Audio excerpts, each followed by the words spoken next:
رسول اللہ صلی اللہ علیہ وسلم نے فرمایا من قالها حين يصبح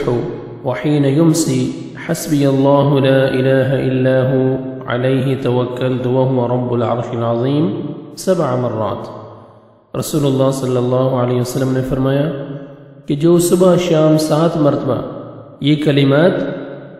حسبی اللہ لا الہ الا ہو علیہ توکلت وہو رب العرش العظیم پڑھتا ہے، کفاہ اللہ ما اہمہ من امر الدنیا والآخرہ، اللہ سبحانہ وتعالی اس کے تمام اہم مسئلے کی کفالت فرما دیتے ہیں۔ اللہ سبحانہ وتعالی کافی ہو جاتے ہیں اس کے لیے، اس کی مشکلات کے لیے، اس کے مشکل کاموں کے لیے۔ 7 دفعہ صبح شام حسبی اللہ لا الہ الا ہو علیہ توکلت وہو رب العرش العظیم، حسبی اللہ لا الہ الا ہو علیہ توکلت وہو رب العرش العظیم، حسبی اللہ لا الہ الا ہو علیہ توکلت وہو رب العرش العظیم،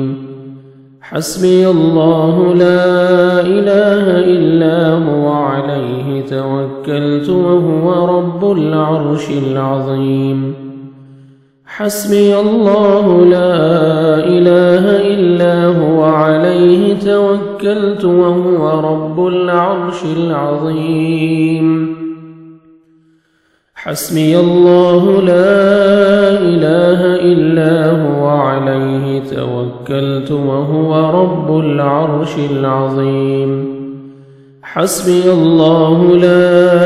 الہ الا ہو علیہ توکلت وہو رب العرش العظیم۔ صبح شام 7 مرتبہ پڑھیں، تمام پریشانیاں، تمام مشکل کام آپ کے اللہ سبحانہ وتعالی اپنے فضل اور اپنے رحمت سے آپ کے آسان فرما دیں گے۔ حسبی اللہ لا الہ الا ہو، میرے لیے اللہ تعالی کافی ہے جس کے علاوہ کوئی معبود نہیں، علیہ توکلت وہو رب العرش العظیم، اس پر میں نے بھروسہ کیا اور وہ عرش عظیم کا رب ہے۔